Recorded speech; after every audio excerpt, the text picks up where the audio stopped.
Was Burke in the kitchen when that 911 No. call was made? No. Where was Burke when the 911 call was made? Well, we checked his bedroom immediately almost in all this chaos, and he was asleep in bed. That is pure fiction. Unsettling and doing my eyes open. And so thinking of what might have happened. Did you hear Mom and Dad talking? I sure Mom like going psycho. Going psycho? Yeah, or like, Did you go down and see what was going on? Stay in bed. There still are people that believe that you killed your sister. Yeah. What do you say about that? Look at the evidence, or the lack thereof. Part of their rationale, these people say you are the only one that your parents would go to the lengths that they went to cover up everything that happened. They're talking about fabricating this ransom note. They're talking about if she was strangled, then causing the head injury. All of this cover up was all done to protect you because they didn't want to lose 2 children. That's their theory.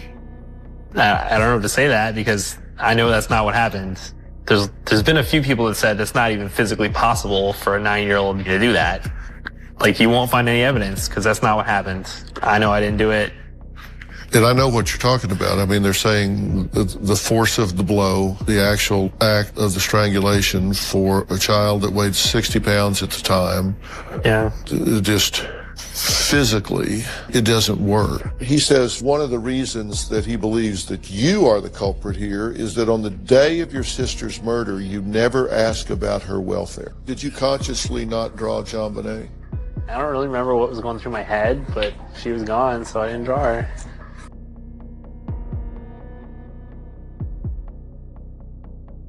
In 2016, Burke Ramsey finally sat down with Dr. Phil in what became the most infamous interview of his life. Not just for the answers, but for the way he gave them, those strange smiles, that unsettling demeanor that made people wonder, not only if he was lying, but if something deeper was wrong. And then came the shocking part, a detail in his own words that shattered the family's long-standing story. Burke admitted he wasn't asleep on Christmas night, contradicting what John Ramsey and others had claimed for years. If that's true, what else about that night has been hidden? And what does it really say about Burke Ramsey? For the most controversial detail, Burke Ramsey's persistent smile throughout his interview with Dr. Phil stands out as a defining feature of his demeanor, appearing even in moments of intense scrutiny. Did you consciously not draw JonBenét? I don't really remember what was going through my head, but she was gone, so I didn't draw her. During the whole interview, this smile serves as his baseline expression, a natural resting state that doesn't necessarily reflect joy or amusement, but rather a habitual facial configuration. This baseline isn't unique to the interview, it's a consistent trait that aligns with how he presents himself in various settings, suggesting it's an ingrained part of his nonverbal communication rather than a deliberate mask. Among the various interpretations of this smile, one prominent type is the pageant smile, likely influenced by the environment surrounding his mother and sister's involvement in beauty pageants. When he saw his sister growing up amid coaching sessions, where constant smiling was emphasized to please judges and audiences, Burke may have internalized this as a way to project energy and likability. Another variant is the smile of fear, which acts as a shield against vulnerability. In high-stakes situations like being questioned on camera, this expression conceals underlying anxiety, functioning as a defense mechanism to avoid displaying outright terror or discomfort. Then there's the smile of deference, where the grin signals submission and a desire for approval from higher status figures, such as Dr. Phil in this context. It's a way to defer and seek harmony, showing teeth in a non-aggressive manner to appease authority. Additionally, elements of a smile of disgust or distaste emerge at certain points, resembling a bitter or contemptuous curl of the lips when Burke reacts to accusations. This isn't a full smile, but a twisted version that conveys aversion, like a sour taste in the mouth, without escalating to open hostility. Crucially, none of these smiles qualify as a Duchenne smile, the authentic kind rooted in real happiness. A true Duchenne involves the orbicularis oculi muscles around the eyes, creating crow's feet wrinkles at the corners. But Burke's expressions consistently lack this activation. The absence of those eye crinkles indicates the smile stem from something other than positive emotion, more akin to social tools or reflexes than heartfelt responses. Specific instances in the interview highlight how this smile manifests amid storytelling or direct challenges. For example, when recounting the police officer shining a flashlight in his room, Burke's smile accompanies a cluster of illustrators, small head tilts, subtle hand gestures, and brief eyebrow raises that emphasize his narrative. This combination suggests he's genuinely recalling events, using minimal movements to punctuate his words, yet the persistent grin overlays it all, creating an odd contrast. In a more charged moment, as Dr. Phil directly asks, "Did you murder your sister?" Burke responds with a soft no, while maintaining a light smile, which persists through the tension. Here, the expression pairs with a slight lip bite, interpreted as a sign of uncertainty or stress rather than mockery, almost like a plea for the questioner to accept his denial. You killed your sister. What do you say about that? Look at the evidence, or the lack thereof. Part of their rationale. Another telling detail occurs when Dr. Phil mentions public beliefs that Burke is responsible. His face shows contempt through an asymmetric lip curl, a one-sided sneer that elevates slightly more on one side, blending into his baseline smile but signaling disdain for the accusers. This isn't symmetric joy, but a lopsided reaction to perceived attacks. Later, when Burke states, "Look at the evidence or the lack thereof," his smile broadens with an unusually confident tone, which might come across as rehearsed or borrowed from others, clashing with his otherwise reserved style and potentially alienating viewers who expect more subdued humility. Experts attribute these smiles to several underlying causes, starting with defense mechanisms that buffer against emotional exposure. By smiling, Burke deflects fear and maintains composure under pressure, a subconscious strategy to navigate uncomfortable interactions without crumbling. This ties into approval-seeking behaviors where the grin, often followed by a glance toward Dr. Phil, functions as a nonverbal request for validation, like checking if his answers suffice. Environmental factors play a role too. The pageant world, with its emphasis on perpetual positivity and audience pleasing, could have conditioned him to default to smiles as a social lubricant. Beyond that, some suggest it's partly innate, labeling it a resting smile face, a neutral expression that naturally curves upward, similar to how some people have resting stern faces, making him appear perpetually amused even in repose. Public reactions often label this smile as creepy, especially given the serious topics, as it disrupts expected emotional congruence. When viewers can't reconcile a grin with discussions of loss, their instincts default to negative interpretations, assuming it hides ulterior motives or insincerity. This bias stems from human cognition's tendency to err on the side of caution, projecting malice onto ambiguous signals rather than benign explanations. However, the panel of experts counters this by stressing that the smile doesn't indicate deception or guilt. It's simply Burke's baseline, a non-issue in body language analysis that shouldn't overshadow congruent verbal cues. From a technical standpoint, one expert, Scott, delves into facial mechanics, noting the orbicularis oculi muscle's role in elevating the cheeks and creating eye involvement for genuine smiles. Burke's lack of this push-up effect confirms the expressions are contrived or habitual, not joyful. He also highlights the lateral canthus, the outer eye corners, where authentic smiles produce angled wrinkles sloping inward. Burke's eyes remain smooth, reinforcing the artificiality. This precision helps differentiate his smiles from true ones, avoiding misreads based on surface appearances.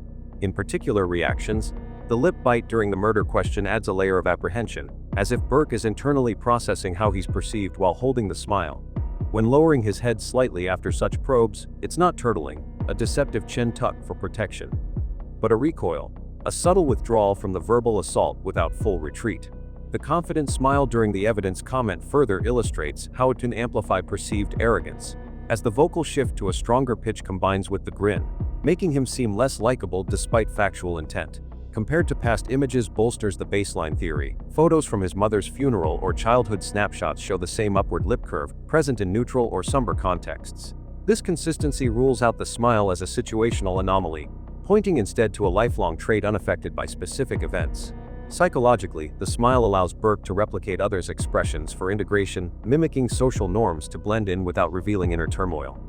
It serves as an avoidance tactic against confrontation, diffusing tension through apparent affability rather than direct emotional display.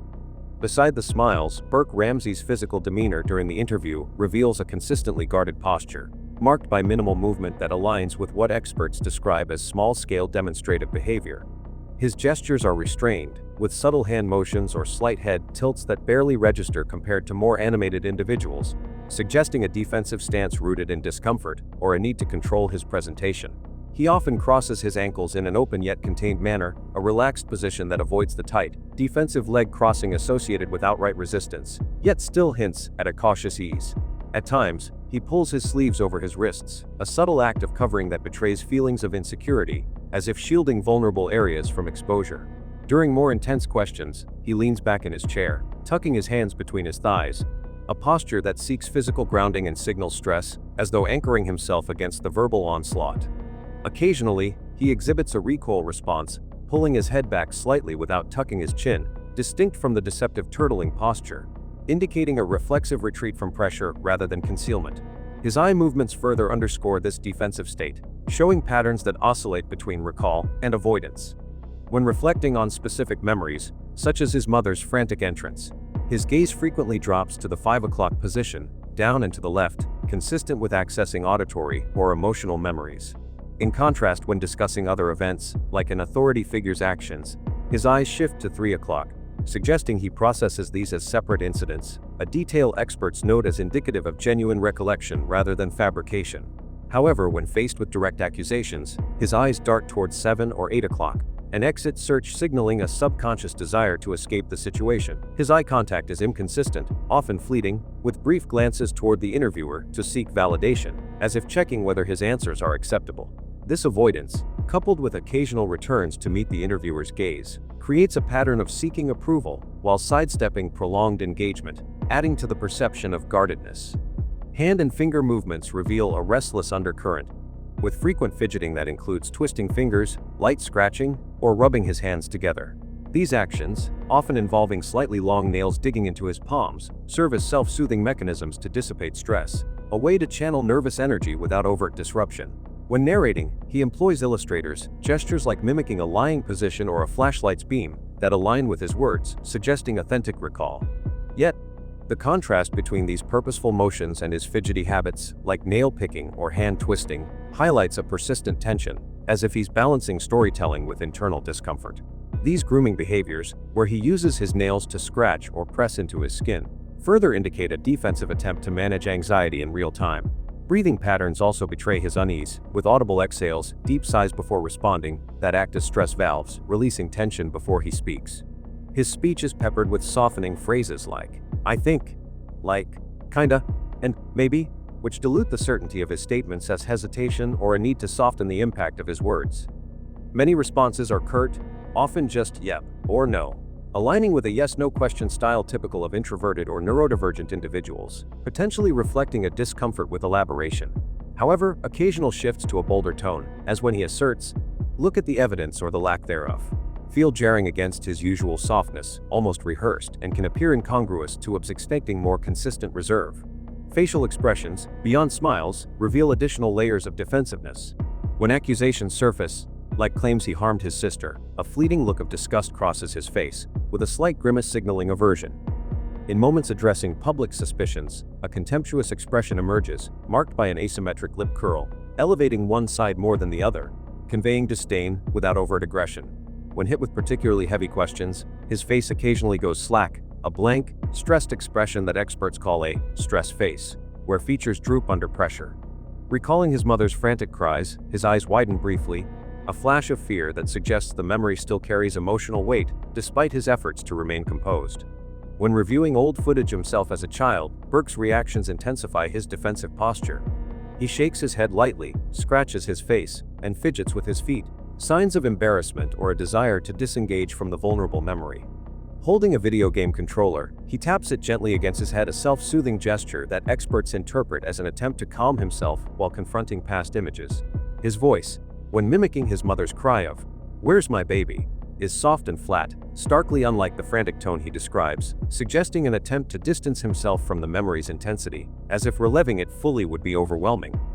This muted delivery, combined with physical restlessness, points to a protective mechanism to avoid emotional immersion. Other behaviors reinforce this defensive stance, with stress adapters like jiggling his foot or bouncing his leg to release pent-up energy. As questions grow more probing, his posture shifts more frequently, with subtle adjustments in his seat that betray rising discomfort. Some experts note signs of regression, where his speech and gestures, like short, childlike responses or playful reenactments, resemble a younger state under pressure. possibly a result of a sheltered upbringing that limited social development. Burke's suggestibility surfaces in how he slips into role-playing, mimicking an officer's flashlight or a stranger's actions, which could make him vulnerable to leading questions, as he seems to adopt external cues to shape his narrative. His storytelling often compresses events, blending distinct moments, like his mother's entrance and an officer's arrival, into brief, disjointed accounts. This time compression, experts suggest, stems from stress or memory distortion, making his recollection seem fragmented and less coherent. When describing potential weapons like a knife or hammer, he gestures vaguely without detailing their origins, implying second-hand knowledge rather than direct memory, which could hint at evasion or simply a lack of specifics. In response to control questions like, "Was it dark?" or "Did she turn on the light?" he hesitates, often glancing at the interviewer with raised eyebrows or a tilted head, seeking confirmation that his answers suffice, a pattern of approval seeking that underscores his guardedness. Specific physical details amplify these signals. Burke bites the corner of his mouth, purses his lips, or scratches his face when stressed, small habits that channel nervous energy. His slightly long nails facilitate grooming behaviors, like scraping or twisting his hands, which intensify under pressure. His head shakes or nods sometimes lag behind his words, an asynchronous behavior that suggests internal conflict or stress rather than deliberate deceit. When directly accused, as in, "Some people believe you killed your sister," his shoulders drop, a sign of fatigue or resignation, paired with a contemptuous lip curl and a slight recoil, blending defensiveness with disdain. One expert, analyzing closely, noted a 1 pupil dilation during his "no" to the harm question, a subtle stress marker, though not conclusive of lying. These behaviorally suggest a defensive posture, potentially masking discomfort or withholding information. The restrained gestures, fleeting eye contact, and self-soothing actions point to someone navigating a high-pressure situation with caution, possibly to avoid vulnerability. His fragmented storytelling and reliance on softening phrases could indicate difficulty articulating under stress or an attempt to obscure details, whether intentional or not. The role-playing and suggestibility raise concerns about how easily his narrative might be shaped, which could align with deception or simply reflect a pliable memory under scrutiny. The physical and verbal hesitations, combined with moments of bold assertion, create an impression of someone balancing truth-telling with self-protection, leaving open the possibility that his guardedness conceals more than just discomfort. One thing that stands out right away is that Burke's words in this interview with Dr. Phil line up almost perfectly with what John Ramsey had been pushing for years, as if both were sticking to the same script. Still, the interview isn't entirely meaningless, because for the first time Burke lets slip a few vague but important details, hints that on that Christmas night, he might not have been asleep the way his family's story has always claimed. When confronted with the question of whether he had harmed or murdered JonBenét, he replied succinctly with "no," to both, emphasizing his certainty without elaboration. He further bolstered his position by pointing to the lack of evidence, stating that skeptics should look at the evidence or the lack thereof, and noting that, "You won't find any evidence because that's not what happened." Burke highlighted the physical improbability of a 9-year-old committing such an act, citing opinions that it was not even physically possible for a 9-year-old to do that, including the force of the blow and the strangulation involved. He maintained consistency with prior family statements, insisting that he knew he didn't do it and that the narrative had remained the same over the years. However, this stance contrasts with a 2016 CBS documentary, The Case of JonBenét Ramsey, where investigators conducted an experiment demonstrating that a flashlight similar to one found at the scene could inflict a head injury matching the autopsy reports, theorizing that Burke might have struck her in a moment of anger. The documentary's reenactment with a child actor swinging a flashlight at a skull covered in pigskin suggested the object could cause the fatal fracture, challenging Burke's dismissal of the physical feasibility, and implying the act could stem from sibling rage rather than premeditation. Shifting to the theories implicating his mother, Patsy Ramsey, Burke staunchly defended her character against claims of rage or violence. He asserted that she wasn't into corporal punishment, and that neither he nor his sister were ever spanked, describing it as nothing of the sort, not even close. When asked if he had ever witnessed Patsy in a fit of anger, throwing objects, breaking items, or smashing anything, he repeatedly answered, no, underscoring that she never exhibited such behavior, let alone anything approaching physical harm to her children. Regarding the ransom note, Burke commented on its handwriting, calling it too sloppy, compared to Patsy's meticulous style, recalling how she would make him rewrite assignments to improve his penmanship. This observation aimed to distance her from the document, but it runs counter to multiple handwriting analyses that found significant similarities. For instance, expert Sina Wong identified over 2 points of comparison between Patsy's samples and the note, concluding a high likelihood of her authorship after examining 100 examples of her writing. Other experts, including those in statistical studies, noted consistencies in letter formations, such as the lowercase, appearing in 2 distinct styles in both Patsy's writing and the note, though official rulings have not definitively linked her, leaving her as the only family member not fully cleared in relation to the document. Burke's portrayal of Patsy as calm and non-violent counters theories of her losing control over bedwetting, staging the scene, and authoring the note to cover it up. Recounting the events of Christmas night and the following morning, Burke described remaining in bed when Patsy burst into his room frantically calling, "Where's my baby?" He explained his inaction by saying, "Just laid there and didn't really know what else to do," attributing it to a desire to avoid conflict, and feeling safer there, fearing an intruder downstairs. He claimed no memory of unusual sounds during the night and only awoke when his mother roused him, insisting he didn't venture downstairs until later. This account is central to theories about his involvement, yet it conflicts with enhanced audio from the 911 call, where some analyses detect background voices suggesting he was awake and present. Experts have debated phrases like, "What did you find?" attributed to a child's voice, potentially Burke's, indicating the family might have altered their story about him being asleep. Burke's insistence on staying put aligns with his self-described reserved nature, but raises questions about a child's natural curiosity in such chaos. On the 911 call itself, Burke firmly denied any presence or participation, responding, "No," to whether he was there or spoke words like, "What did you find?" He affirmed with "absolutely not" that it wasn't his voice on the tape, emphasizing the event's significance would make it memorable if he had been involved. This denial persists despite audio enhancements by groups like Aerospace Corporation, which reportedly isolated 3 voices, Patsy, John, and a young male, after the hang-up, with interpretations including Burke asking about discoveries. Some analyses, however, conclude no detectable child voice, supporting Burke's claim, though grand jury beliefs and reported attempts to suppress the enhancement add layers of doubt. Addressing the funeral and his emotional responses, Burke acknowledged crying but explained his subdued demeanor during psychological evaluations as part of his personality, saying, "I was very emotional at the Fernies, and I would just randomly cry out of nowhere." Viewing old footage of himself drawing his family without JonBenét, he remarked, "I look like a normal kid, maybe that's just my personality, I'm a little reserved," attributing the omission to her absence rather than detachment. He countered observations of lacking emotion by noting that grief manifests differently, insisting he hadn't moved on immediately but eventually stopped constant crying. This reserved style has been critiqued as indifference, yet Burke framed it as a natural reaction to unfamiliar questioning. Regarding specific evidence, Burke disavowed placing the pineapple bowl, stating, "I didn't put the bowl there. I did not put the bowl there.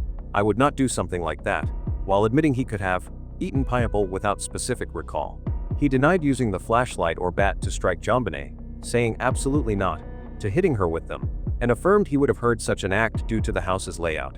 In the golf club incident, he admitted accidentally clipping on a backswing but stressed it was not on purpose. He outright rejected using train tracks for injuries, questioning, "How would I even do that?" and denied knowledge of sexual abuse, responding, "Absolutely nothing. Would suggest it and no to whether he perpetrated it." For the basement footprint, he confirmed owning hiking boots with a compass on the lace and playing there often, dismissing it as proving nothing. He reiterated DNA evidence exonerates the family, calling it mind-blowing that doubts persist. Burke portrayed his sibling relationship as typical, with teasing a lot in the car, and minor squabbles like who would push the button on the elevator, but overall, fun and normal. He denied jealousy over JonBenét's pageant attention, saying, "It's never an issue," and "It's just normal to me," insisting he spent quality time with his mother too. Favoring the intruder theory, Burke speculated a pedophile who saw one of the pageants and snuck in, possibly from Christmas home tours, and recalled unlocking the front door that day feeling bad about doing that, though noting a lock wouldn't deter a determined intruder. Burke criticized media sensationalism, accusing outlets of headlines like, "Burke did it," without substantiation, and recounted declining a Boulder police interview during exam week, which ballooned into distorted news. He trusted the family was cleared but lamented the focus on them over the real perpetrator. Reflecting on Patsy's final days, Burke believed she focused on family rather than the case, saddened by missing his milestones, and suggested the stress didn't help her health. In broader statements, Burke expressed no resentment toward Benet for the life's disruptions, directing blame at the perpetrator, and reiterated trust in an outsider's guilt, urging DNA pursuit. he repeatedly affirmed, "I know I didn't do it," maintaining alignment with parental accounts. Assessing the credibility of these responses reveals a consistent narrative that absolves Burke and his family, yet discrepancies with evidence raise questions. His denials of physical capability ignore the CBS experiment showing a child could wield a flashlight lethally, potentially undermining his improbability claim. Patsy's handwriting defense as too sloppy clashes with expert findings of extensive matches, suggesting possible authorship despite no conclusive link. The morning inaction seems passive for a child, and the 911 denial conflicts with enhancements detecting a young voice, though debates persist on its clarity. Emotional restraint, attributed to personality, may not fully convince those seeing it as detachment, and evidence dismissals like the footprint or bowl align with innocence but overlook forensic ties. Overall, Burke's explanations lean on character and logic, but evidential contradictions suggest they may not be entirely persuasive, especially given efforts to attribute oddities to his reserved nature. One curious detail in Burke's statements is the gift he got for Christmas, a fact that might seem trivial at first, but when weighed against his personality and behavior leading up to the crime, it begins to shape a picture of where he really was on Christmas night, and even whether he might have been with JonBenét at that very moment. Burke Ramsey's mention of the console as his Christmas gift provides a critical lens through which to examine his activities and potential interactions with JonBenét on the night of December 25, 1996. When questioned by Dr. Phil about what he did that Christmas morning, Burke vividly recalled peeking down and seeing gifts like an electric train and a bike, expressing excitement. Specifically, when asked if he got what he wanted that year, he confirmed he got a console, highlighting it as his desired present. He also noted that JonBenét received a large dollhouse, and both siblings got new bikes, painting a picture of a typical Christmas morning filled with anticipation. This moment of peeking down suggests Burke was actively engaged with the gifts early that day, setting the stage for his focus on the console as a significant item in his narrative. Further details about the Christmas gifts emerge from Burke's recollection and external sources. His excitement about the console was evident, as it was a highly coveted item for children in 1996. JonBenét's dollhouse and their shared bikes indicate that both children had new items to occupy their attention, but Burke's fixation on the console stands out. According to Perfect Murder, Perfect Town by Lawrence Schiller, Burke admitted to playing with the console during the afternoon of December 25, suggesting it was a central part of his day. This focus persisted into the next morning, as evidenced by his decision to bring only the console when he left the house with Fleet White after the police arrived. This choice underscores a deep attachment to the gift, prioritizing it even amidst the family's distress, which raises questions about his activities and mindset during the critical hours leading up to the tragedy. The hypothesis that Burke stayed up late on Christmas night engaging with his new gift builds on this attachment. The excitement of Christmas, coupled with a brand new, highly engaging toy, makes it plausible that a 9-year-old would resist going to bed. It was suggested that Burke might have been awake late, possibly eating pineapple and drinking tea, activities consistent with the forensic evidence of a bowl bearing his and Patsy's fingerprints found in the kitchen. This bowl, containing pineapple and milk, was recognized by Burke during questioning, indicating it was a household item, not something introduced by an outsider. The presence of pineapple in JonBenét's stomach further supports the idea of a late-night snack, potentially shared between the siblings. If Burke was indeed up late, this scenario could represent the last moment he spent with JonBenét, a detail that would likely be etched in his memory, especially given the traumatic events that followed. Yet, his vague responses about that night, as noted by Boulder County Assistant District Attorney Phil Miller, who stated children typically recall traumatic events vividly, suggest either a reluctance to share or a compression of memory under stress, casting doubt on the completeness of his account. This leads to the speculative hypothesis that JonBenét might have wanted to join Burke in playing with his gift. The analysis raises the question of whether JonBenét, seeing her brother engrossed, might have hovered nearby, perhaps saying, my turn, as children often do with shared or desirable toys. This scenario introduces the possibility of a sibling interaction that could have oscillated into conflict, a common dynamic among young children, especially over a prized possession. The console, being a focal point of Burke's attention, could have been a source of friction if JonBenét expressed interest or attempted to participate. While no direct evidence confirms such an interaction, the setup, a late-night setting, shared snacks, and a highly desirable toy, creates a plausible context for the siblings to be together, potentially leading to an unintended altercation.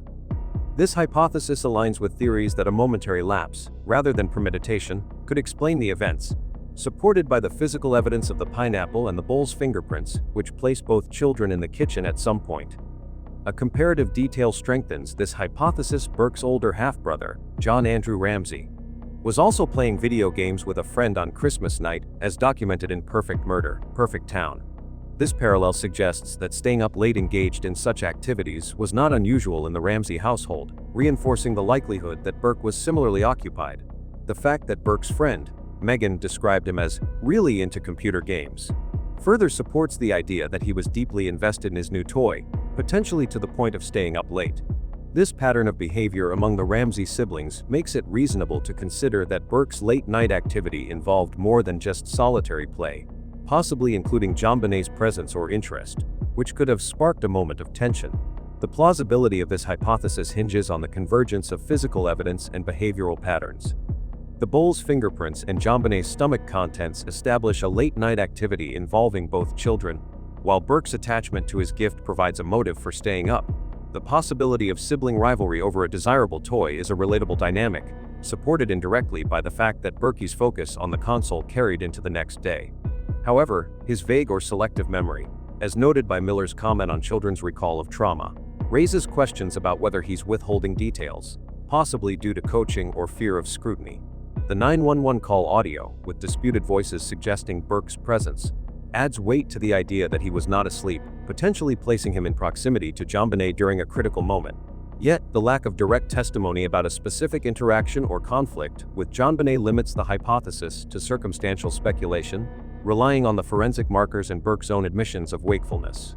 Burke's behavior during the interview, particularly his reticence and reliance on short answers, could reflect a defensive posture, possibly masking discomfort or incomplete disclosure. His claim of staying in bed out of fear or a desire to avoid conflict contrasts with the active engagement implied by the pineapple evidence and his attachment to the console. The hypothesis that he was with JonBenet, perhaps in a moment of shared excitement or minor dispute, gains traction from these inconsistencies, as they suggest he was more involved in the night's events than his narrative allows. The fact that he took the console to the Whites' home potentially linked back to a late-night scenario, where it was central to his and possibly JonBenet's activities. This scenario, while speculative, aligns with the physical evidence and behavioral cues, offering a framework to understand how a routine sibling interaction could have unforeseen consequences. In Burke's interview with Dr. Phil, his strange behavior is hard to ignore. Every word carries the weight of caution. Every smile looks rehearsed. Still, whether he was lying remains uncertain.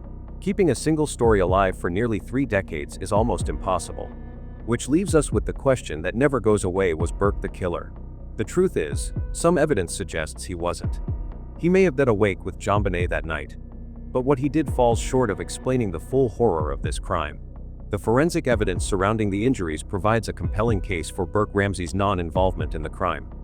The autopsy revealed a head injury, often theorized to have been caused by a flashlight wielded by Burke, but this injury was not the cause of death. Instead, the mechanism was a garrote, a complex tool used in a deliberate act. This distinction is critical. The head trauma, while severe, was not immediately lethal, and the subsequent use of the garrote suggests a level of intent and sophistication that challenges the notion of a 9-year-old's involvement. The sequence of events, a blunt force injury followed by the later injuries, implies a calculated progression that seems inconsistent with the impulsive or panicked reaction expected from a child. A 9-year-old, upon accidentally causing a head injury, would likely be overwhelmed by fear or confusion, prompting them to seek parental help rather than constructing an intricate device, like a device to stage a crime scene. This forensic discourse underscores the improbability of Burke's culpability, as the act's complexity exceeds what is reasonably attributable to a child of his age and emotional capacity. The device itself further weakens the case against Burke due to its construction and the knowledge required to create it.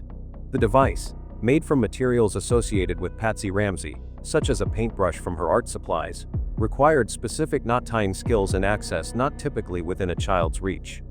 While Burke may have had basic knot-tying knowledge, possibly from scouting or play, the device's design demands a level of premeditation and dexterity that strains credibility for a 9-year-old. The materials were linked to Patsy's possessions, and the act of retrieving them, crafting the tool, and applying it suggests a familiarity with specific household items and a purposeful intent that aligns more with an adult's capabilities. The absence of evidence showing Burke accessing or manipulating these materials further diminishes the likelihood of his involvement. as it would require him to navigate a sequence of actions far beyond typical childhood behavior, especially under the stress of a violent incident. Behavioral reasoning also casts doubt on Burke's role in the crime, particularly when considering the psychological profile of a 9-year-old.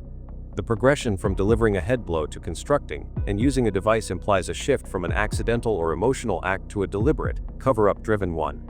For a child, causing a severe injury would likely induce panic, leading to immediate cries for help or withdrawal, not a calculated effort to stage a crime scene. The device's use suggests an attempt to obscure the initial injury, a level of forensic awareness and emotional detachment inconsistent with a child's mindset. A 9-year-old, even in a moment of anger, would lack the composure to transition from a violent outburst to orchestrating a complex cover-up, especially one involving a tool like the device. This behavioral disconnect supports the argument that Burke's actions, if any, would not extend to the deliberate and intricate steps observed in the crime's execution, pointing instead to an actor with greater maturity and intent. Another piece of evidence often tied to Burke is a Swiss Army knife found at the scene, but its presence actually undermines the theory of his involvement. The knife, initially suggested as a tool Burke might have used, was reportedly hidden by the housekeeper, Linda Hoffman Pugh, due to concerns about Burke's habit of whittling wood, which she deemed dangerous. Only Patsy Ramsey knew its location, as Hoffman Pugh had informed her after concealing it. The knife's appearance at the scene, therefore, suggests deliberate placement by someone with knowledge of its hiding spot, most likely Patsy, rather than Burke retrieving it himself. For Burke to have accessed the knife, he would have needed to know its secret location, an unlikely scenario given the housekeeper's precautions and Patsy's exclusive awareness. This detail shifts suspicion away from Burke, as the knife's presence aligns more with an orchestrated act by someone else in the household, further weakening the case against him. The cumulative weight of these factors, the forensic sequence, the device's complexity, the behavioral improbability, and the knife's questionable link, builds a strong argument for Burke's non-involvement. The forensic evidence highlights a multi-step process that begins with a non-head injury and ends with a device, a progression that demands intent and skill beyond a child's capacity. The device's construction, tied to materials associated with an adult, requires specific knowledge and access that Burke likely did not possess. Psychologically, a 9-year-old's response to causing harm would lean toward panic or seeking help, not crafting a sophisticated cover-up. The knife, rather than implicating Burke, points to someone else with privileged knowledge of its location, further distancing him from the scene's orchestration. These elements collectively challenge the hypothesis that Burke was responsible, as they suggest a level of planning, emotional control, and resourcefulness that does not align with his age, capabilities, or documented behavior. The most reasonable explanation for the holes in the Burke did it theory is that while Burke may have caused JonBenét's initial injury, he misunderstood what happened and was then exploited in a larger cover-up scheme, maybe by John Ramsey. The hypothesis posits that Burke Ramsey's initial action served as the catalyst for the events that unfolded, inadvertently providing John Ramsey with an opportunity to orchestrate a cover-up to conceal his own wrongdoing. It suggests that Burke, a 9-year-old with a history of minor impulsive behaviors, such as the accidental golf club incident, became frustrated with JonBenét during a late-night interaction.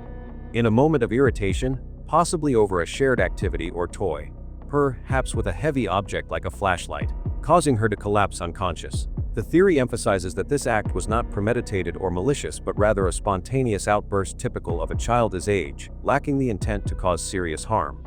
Alarmed by JonBenét's unresponsiveness, Burke sought out his parents, likely his mother Patsy first, out of concern or fear, hoping they could help or resolve the situation.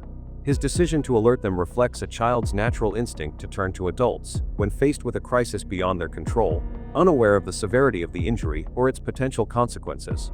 This moment of panic and confusion set the stage for John to seize control, turning an accidental incident into a calculated scheme to protect himself from allegations of prior mistreatment.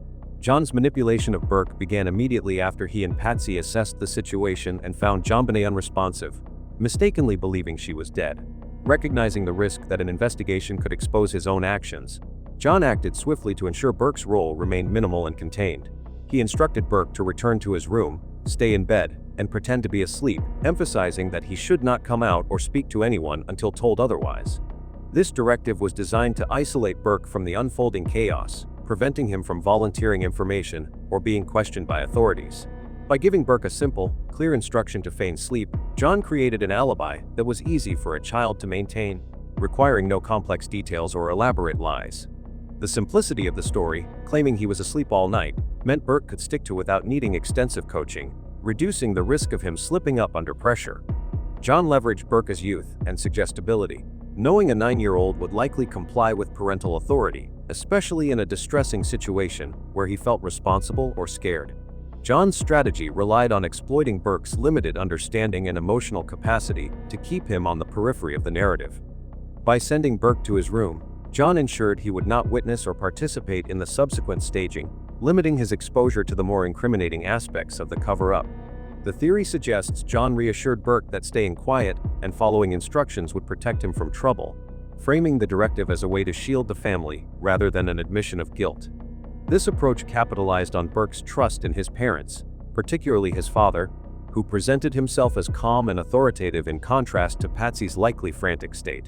John's insistence that Burke remain asleep was not just about physical separation, but also about crafting a narrative that distanced Burke from any suspicion, positioning him as an uninvolved bystander.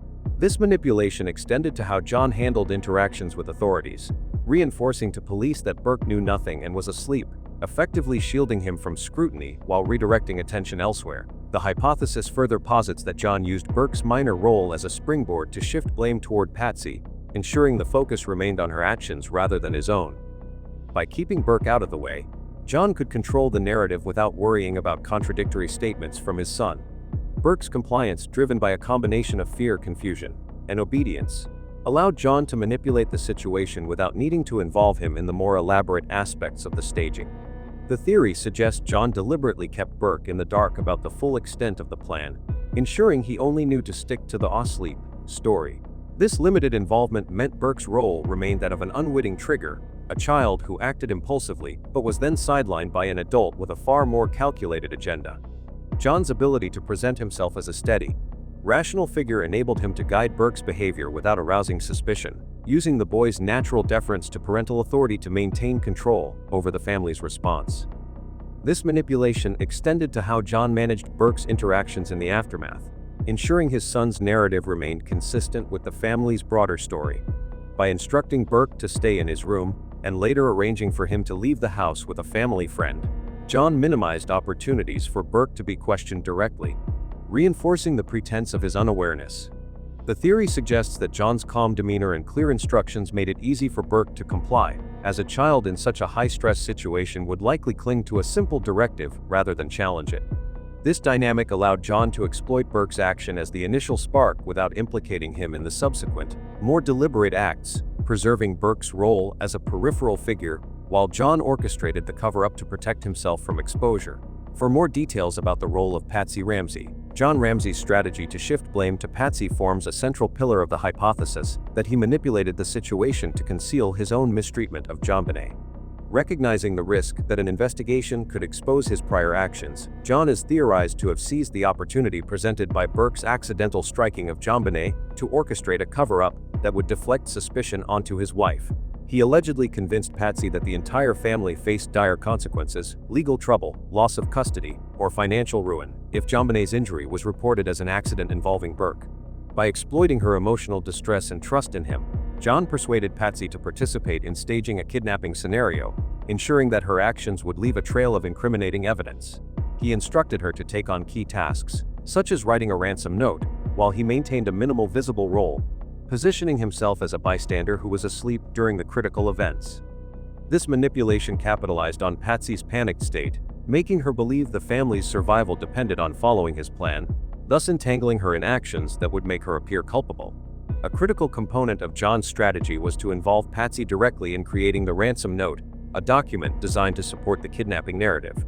He provided her with loose guidelines, such as including a demand for a suitcase to justify his potential absence from the house, but allowed her to draft it in her own hand, ensuring the note bore her stylistic and physical traces.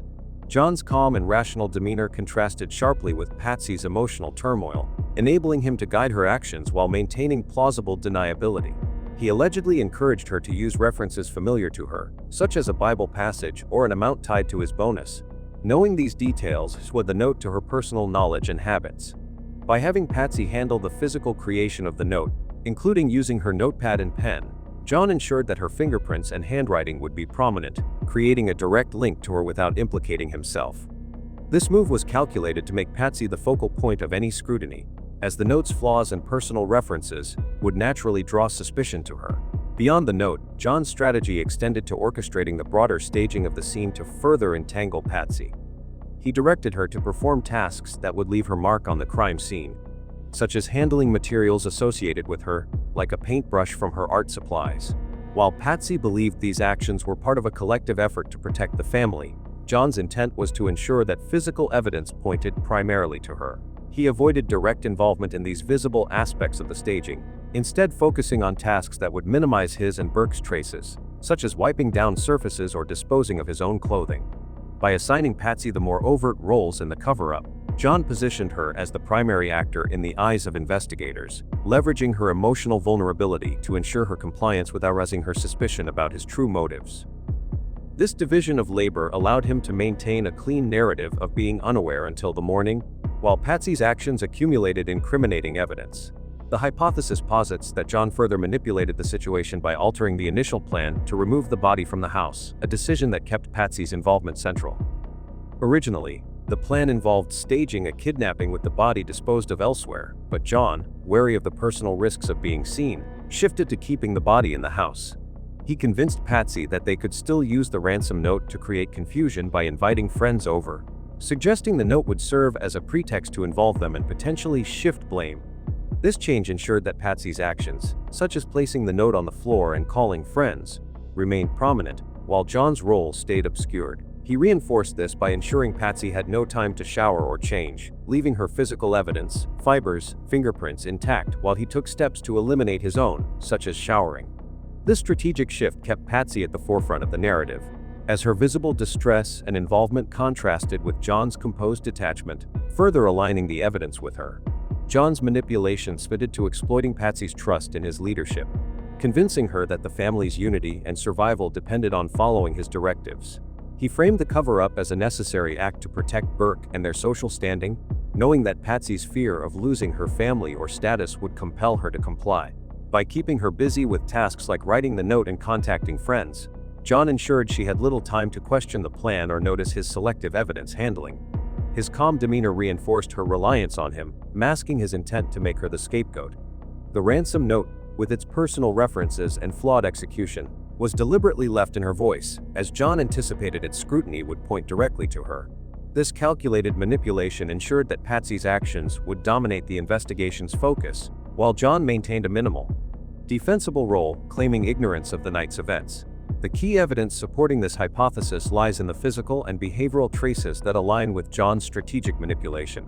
The ransom note, written on Patsy's notepad with her pen, contains references tied to her knowledge, such as the $11,000 demand mirroring John's bonus, suggesting her direct involvement under his guidance. The presence of her fingerprints on the pineapple bowl and her art supplies in the device further tie her to the scene, while John's and Burke's traces are notably absent or minimized.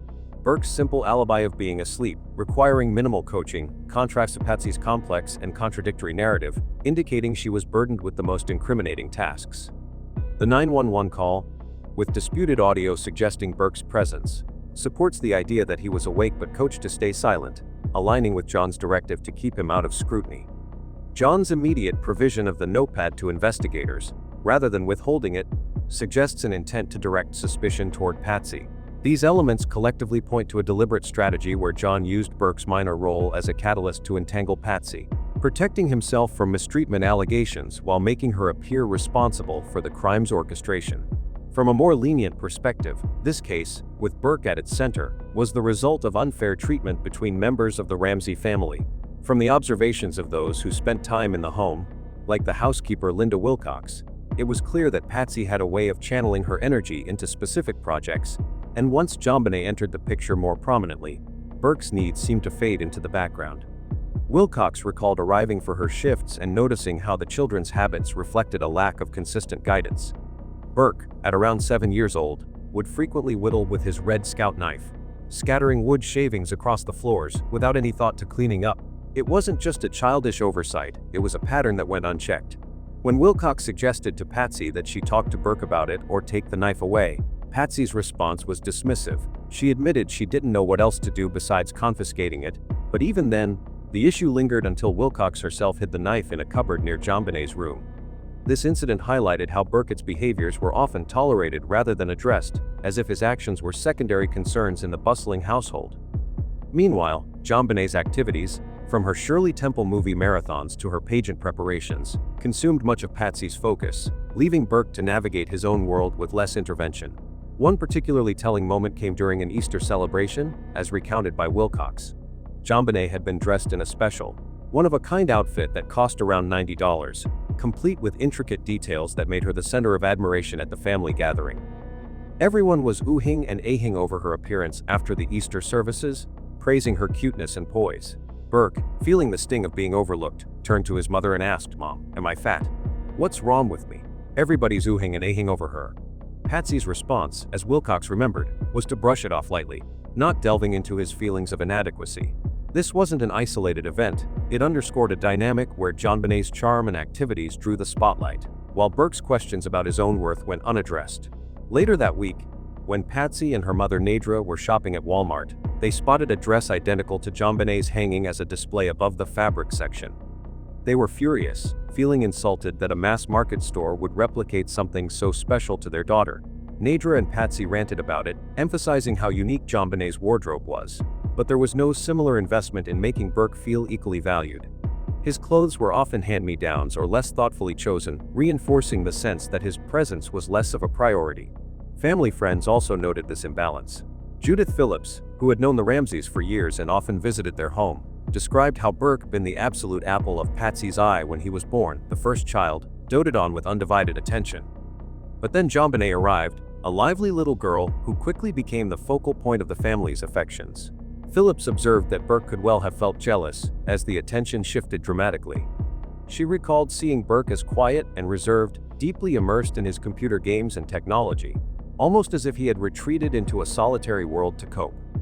Phillips mentioned witnessing emotional outbursts from Burke, moments where his frustration bubbled over in ways that seemed out of character for his otherwise subdued demeanor. One specific incident involved Burke hitting JonBenet with a golf club during playtime in the yard, an accident that left a scar on her cheek. While it was dismissed as a childish mishap at the time, Phillips saw it as a sign of underlying tension, perhaps stemming from the constant competition for parental approval. Burke's outbursts weren't frequent, but when they happened, they revealed a boy struggling to express emotions in a home where his sister's pageants and performances took precedence. Patsy would spend hours at Burke's school initially, volunteering and being involved. But as JonBenet grew older and started her own activities, that involvement waned, leaving Burke to fend for himself more often. Another layer of this uneven treatment emerged in the everyday routines, particularly around bedtime issues. Both children dealt with bedwetting, but Burke's persisted longer, up to around age 7, often requiring pull-ups. Wilcox noted that it wasn't unusual for kids that age, especially boys, but in the Ramsey home, it seemed tied to a lack of consistent parental engagement.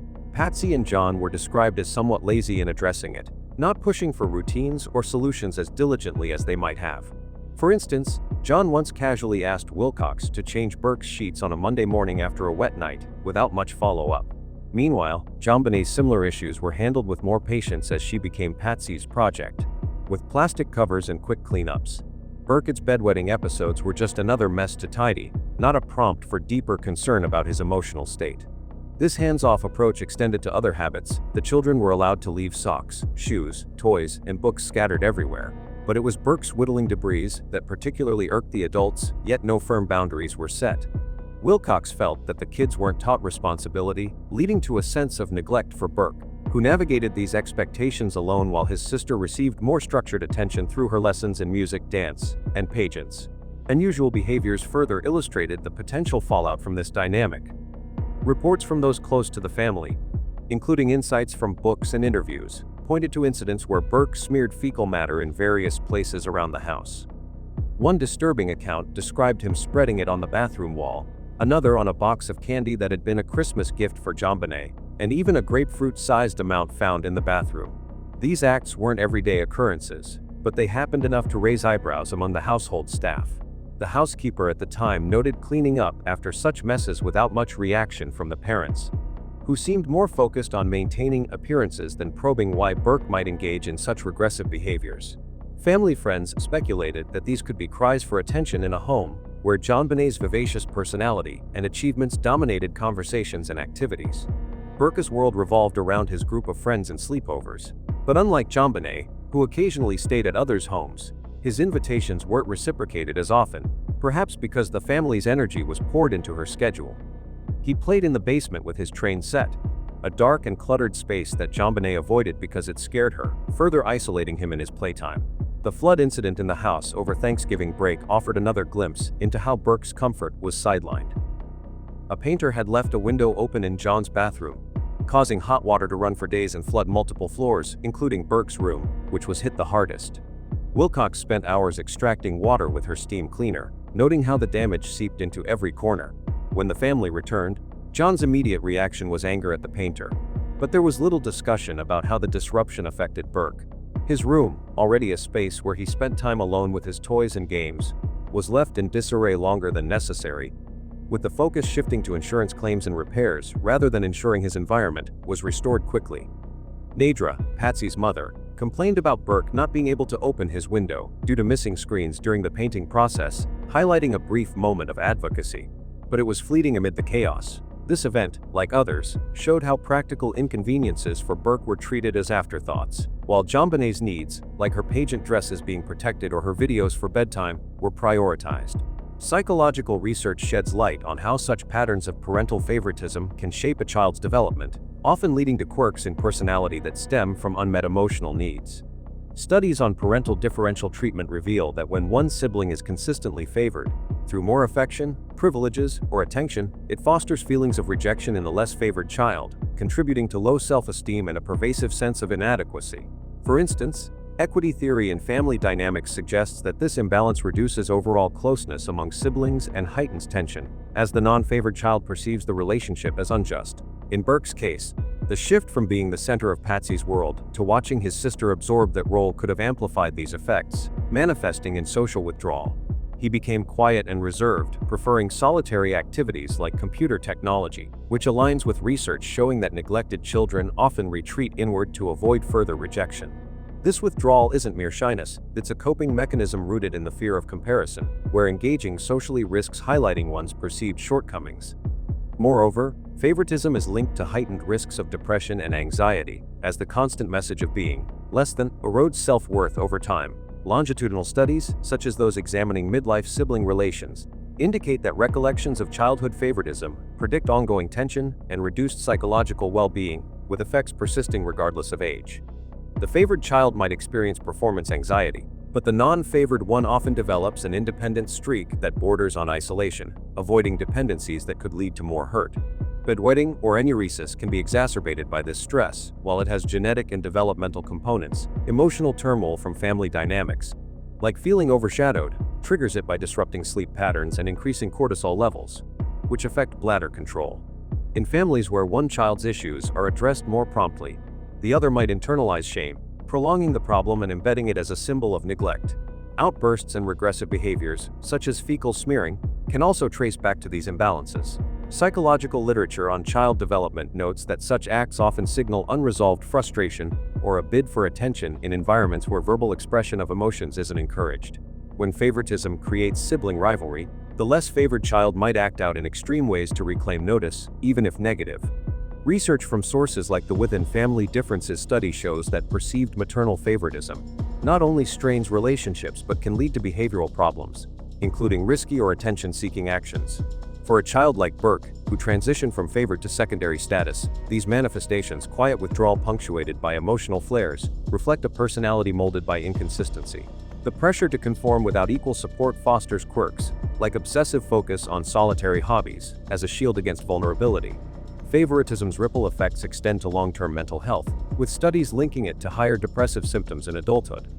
The non-favored child might carry a giving up attitude into relationships, expecting rejection and thus sabotaging connections. Anxiety rises from the internalized belief of inadequacy, leading to perfectionism or avoidance. Social withdrawal becomes habitual, as the child learns that engaging fully risks comparison and loss. Even independence, a seeming positive, can turn isolating, cutting off support networks. In terms of bedwetting, stress from favoritism activates the body's fight or flight response, delaying maturation of bladder signals and perpetuating the cycle through shame. These scientific insights illustrate how uneven parental investment doesn't just create immediate discord but sculpts enduring personality traits, where eccentricity masks deeper wounds from feeling perpetually second best.